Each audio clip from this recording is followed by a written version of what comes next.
Hello everyone. Someone asked me the other day while watching my latest video on Dorset what the thing on the hill was, and I actually saw some YouTube videos, walking videos, where people were going past these concrete pillars and they didn't know what they were.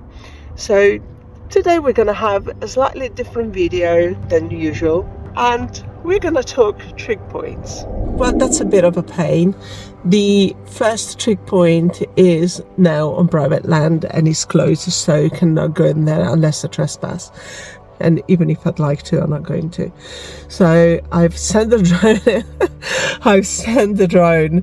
Over to the fence so I could get a shot of it, and I bagged myself that trig point. And we can talk trig point next to another one. Trig point, take two.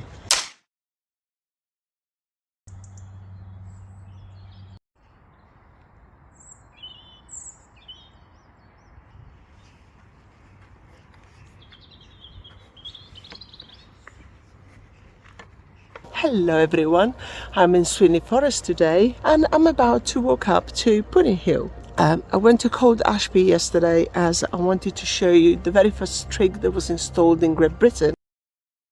Yeah, you know the story.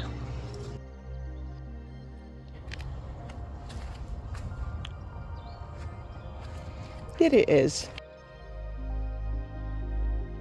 There's a little plaque at the top that says what it was for and the location with GPS coordinates, and it's dedicated to land abatement.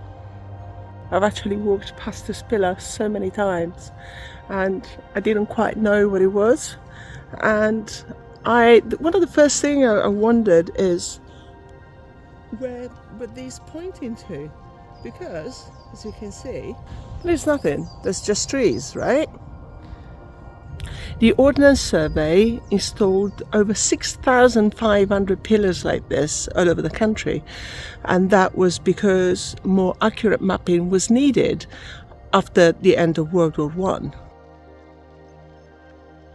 Map making at the time was still based on the principal triangulation of Britain from the 1700s.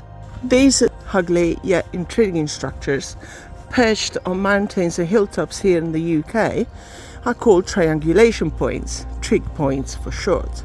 Trig points, typically concrete pillars but not always, were erected by the Ordnance Survey in April 1936, when a bunch of surveyors gathered around a white concrete pillars in a field in Cold Ashby, Northamptonshire, and began the retriangulation of Great Britain. They planted 6,500 trig points all over Britain, and when all the trig points were in place, it was possible, in clear weather, to see at least two other trig points from any other trig point.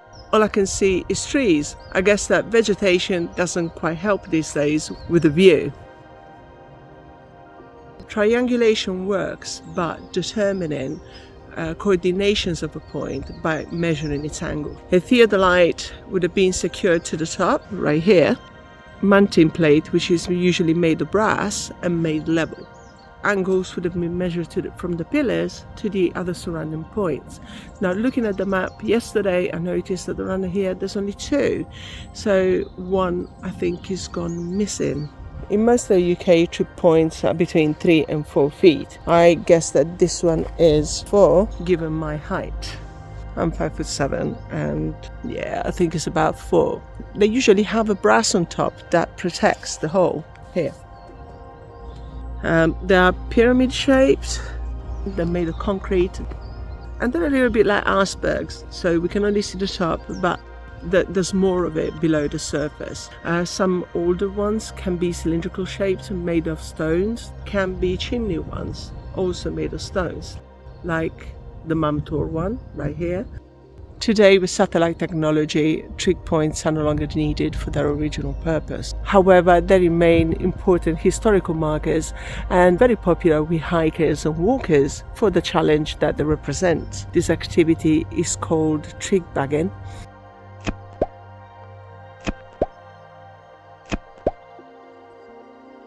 Like pig baggings, but for trigs. Not all of them are accessible, like it happened in Cold Ashby. Some of them are on private land that cannot be reached. or they are no longer there. Many tree buggers document their conquests. Me, I only take selfies with them.